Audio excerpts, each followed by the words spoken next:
Hello, welcome to our little corner of World VFX Day. We're super excited to be part of this. We're PXL Talent. We're a global recruitment company operating in a lot of creative areas across this fine planet of ours.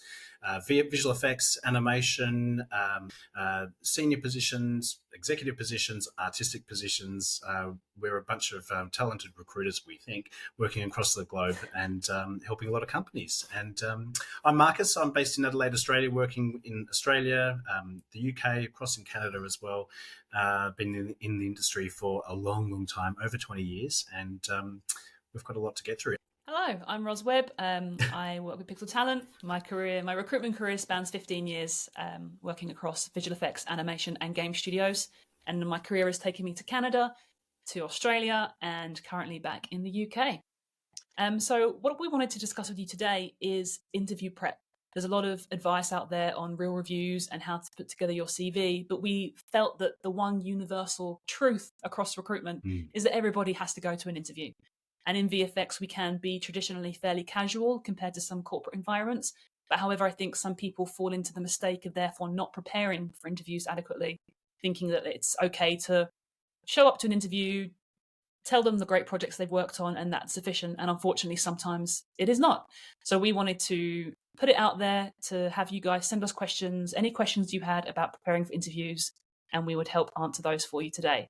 The main topics that we're going to cover is how to prepare for an interview, some of the things you should do before an interview to find out as much information as you can, help you prepare for the interview itself, and also to help you prepare some questions that will really help you get to the nuts and bolts of what it is that you really want to know about an organisation.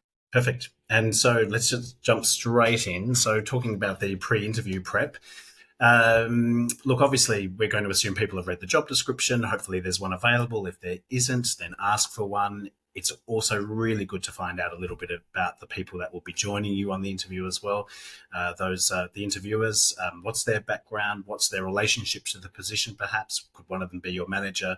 I guess you want to find out a little bit more about, as much as you can, about the people involved. The company is probably a given as well. So we're assuming that people will have completed a little bit of a study of the recent work the company's done, perhaps, and look at where they're heading, maybe where they've been. And if any of that stuff is not clear to you from the research that you've done, then be prepared to ask those questions. I think something that's key to find out prior to an interview, if you can, and you're not always able to, is to find out what the actual main skills and attributes are that they're looking for in the role. You know, a VFX supervisor role may vary slightly from company to company. You may have a job description that has 20 duties listed, and it's a very exhaustive list. Some companies, these 5 key points are the most important bulk of the job, and the rest are just sometimes tasks that you have to do. And that may vary quite a lot. So it's important to establish what that is. If you know what part of the job description is actually most important and what attributes are most important to the hiring managers, then it can help you prepare your interview responses and your questions to really demonstrate your competency in those areas.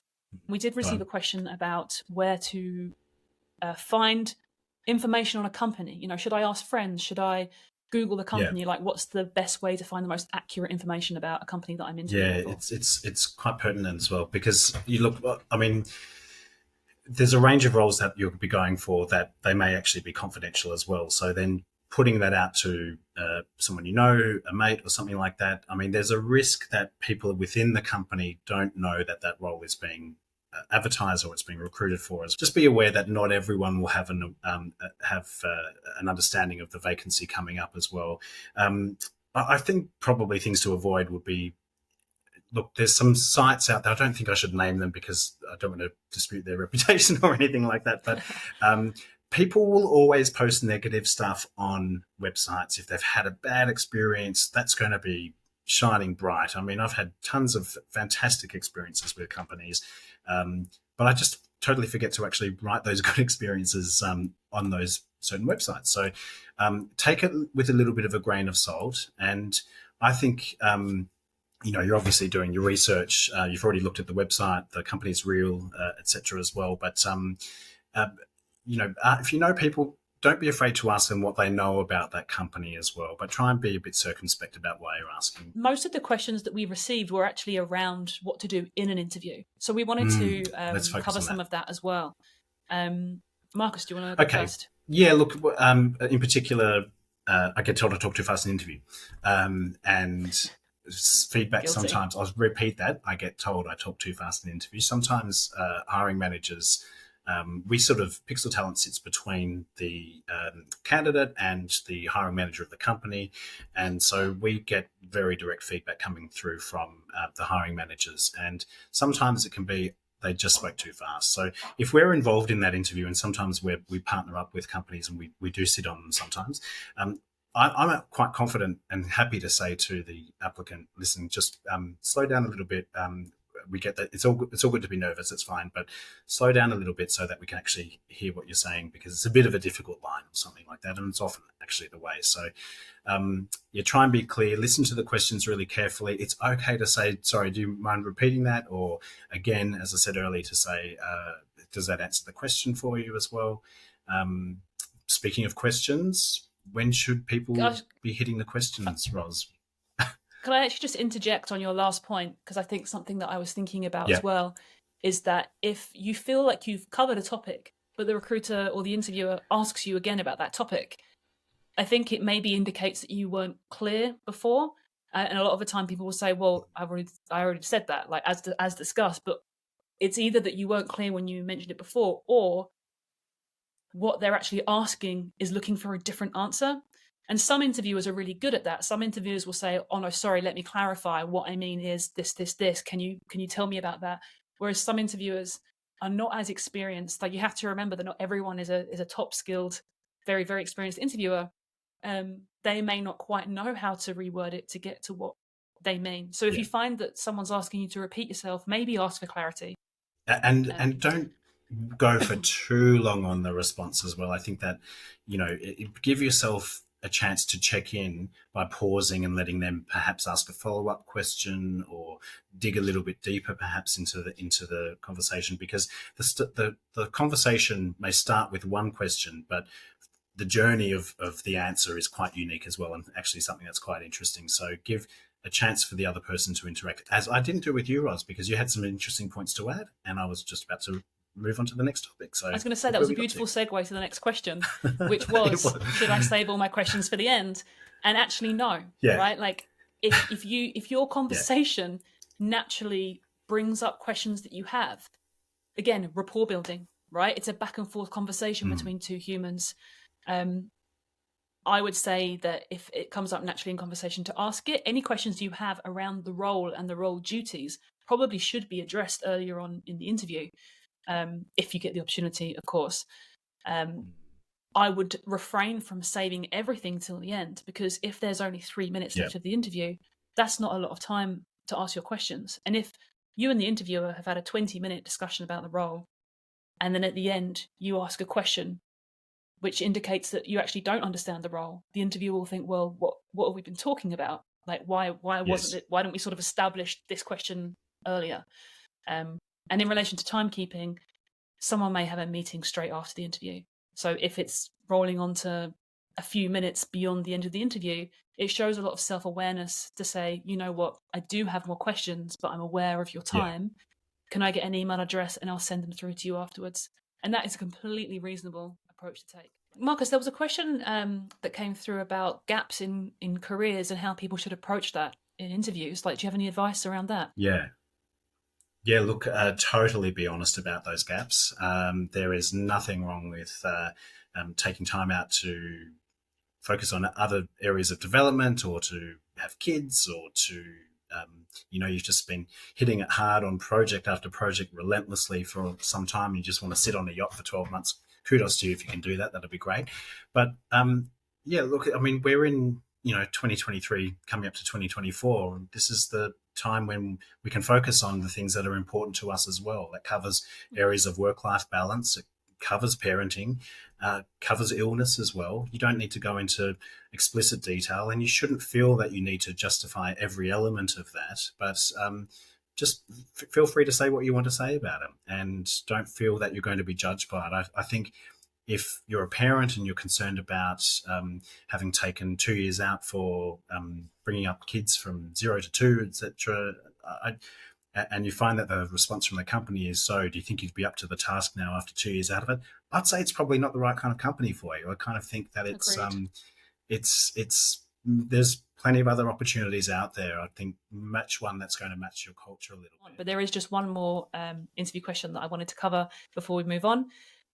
Someone did send us in a question about how to approach the reason for leaving question when you left your last company under difficult circumstances.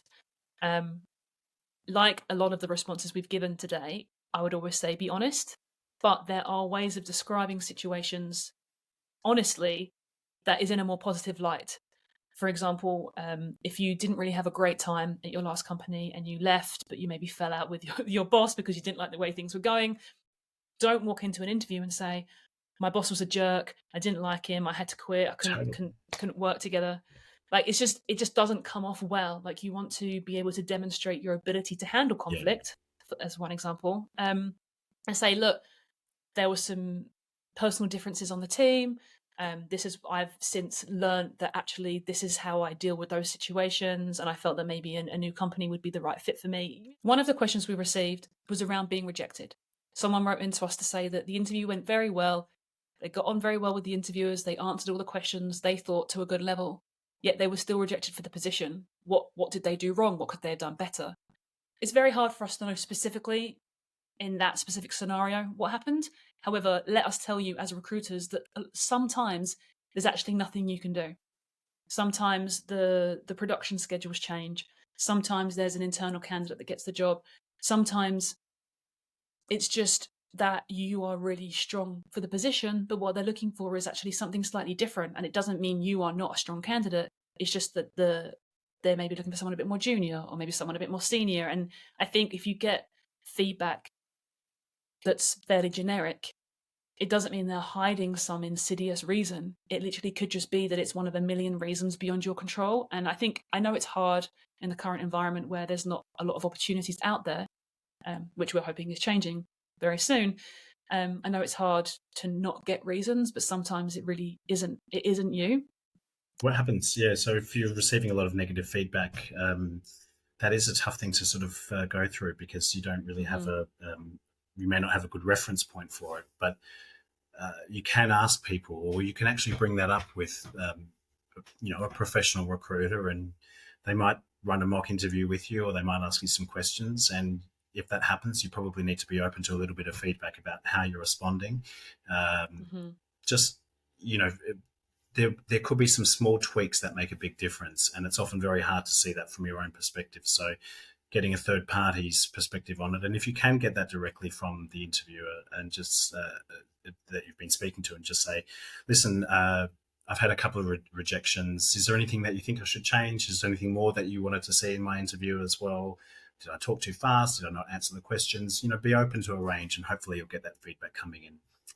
So our third section that we want to focus on is just how to get the answers to the questions that you've got. And because often you feel as a candidate that you're the person who's supposed to be answering the questions, but there's a lot of benefit from you asking questions as well, to sort of provide solid responses that help paint the picture of what your skills are and what your core competency is as well. But I guess, Ros, the challenge is, how do you ask intelligent questions that show that you actually understand the role and the complexities of it? What are some tips that you've got on how you go about that? I think it's important to, as we discussed earlier, review the JD and ask questions around the key competencies. I think it's very important to try and establish where the role fits within the organisation.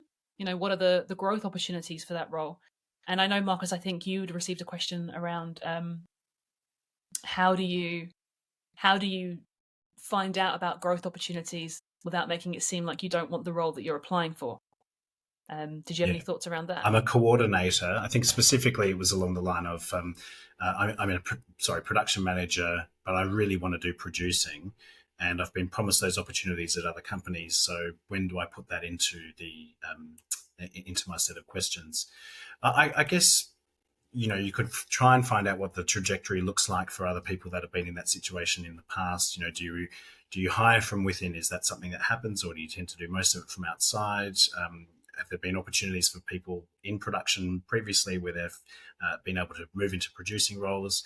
That would hopefully prompt a question from one of the interviewers along the lines of, is that something that you're interested in? And again, we're all about the honesty here. It's fine to say, absolutely. I think, there's a lot to learn about producing and production. I haven't had a lot of client experience, so I'd be keen to sort of sit with someone and understand that and understand more about the bidding process. But yes, it is an area that I'd like to get into. I don't think there are too many companies that will turn their back on a candidate who has aspiration. And again, if it is a company that just says, well, sorry, that's just not going to happen, there are probably going to be other companies out there that you'll have that opportunity to grow. And growth is inevitable with many candidates, and not for everyone. A lot of people are just happy to do what they do, and that's totally fine as well. But if you have ambition, you can paint the picture of maybe in a couple of years, this is of interest to me, and but be honest and say that you've got a long way to go. That's how I'd approach it. Anyway. And like Marcus says, if they turn their noses up at that, then that's not a company you'll grow at. So it's actually important to find that out. And this sort of leads me to one of the big things we wanted to raise in this section was one of the general questions that people always ask is, what's the culture like? What's the culture like? But what we think you should think about is, what does culture mean to you? Culture could be one of many things at many different companies. It could just be pizza parties. It could be half days on a Friday. It could be great, maternity, paternity benefits. What do you want in a culture from a company? Because if you ask an interviewer that question, it will probably be like, oh, it's great. I love the people. We're like a family here. Where that's not what you want to hear. Work hard, play hard. Work hard, play hard. Does this company provide the things to me that are important to me where I work? So like our last question, if growth is important to you, you could ask, what are the training programs like at this company? Do you have a mentorship program? Absolutely. If what you care about is parental benefits, then you ask about, what changes have you seen in the company in the last few years in the way that you handle maternity and paternity benefits? Where have you been as a company? Where are you heading as a company as well? Because the cultural development of a company is a growth in itself, really, isn't it? And it's a constantly moving target for the work-life balance for many people. It's always something that we're striving for. So it's fine to understand that a company may not have everything lined up culturally, but it is important to ask, well, where are you heading? Marcus, that was a great point. You touched upon work-life balance, and that was one of the topics we received a question about. How do you handle the topic of overtime in an interview? If you've been previously burnt out, how do you approach this in a positive way? And get an honest answer. Get an honest answer. I think really be human about this again, and just say that recognize, I would phrase it as a question and say, look, I totally get that we're going to have crunch times from time to time. In your experience, say the last 6 months, what's it been like with your company? What have the hours been like? Are people working weekends? Is that on the cards in the future? Do people get home, leave at 6 o'clock, or are they there all hours? And it might prompt a conversation about where the company's been, recognizing some dark times when deadlines were, everyone was up against the wall with that, and times when, perhaps say that we're actually actively working on policies to discourage people working overtime, or we've empowered our departmental managers and department heads to ensure that they're pushing people out the door at a certain time. So, and we're also trying to resource up so that we those gluts where production requirements are really high, we're trying to overcome those. But again, you would indicate that you understand the nature of the industry that you're in, and that there'll be creative and technical pressures at various times. So that's all the time we have today for questions. Thank you to everybody who sent questions into us. It's been a really thought-provoking and interesting exercise for us as well. If anyone has any further thoughts or further questions they'd like to ask us, you are more than welcome to send us a message on our LinkedIn page. There's a small message button that you can click to send us a message, or you can email us at hello@pixeltalent.co. Thanks, everyone. Enjoy the rest of World VFX Day. We're really pleased to be part of this and support this as a global initiative to recognise the amazing talent that's out there. And kudos to everyone who's involved in it. And thanks for listening to us today. Enjoy the rest of the day.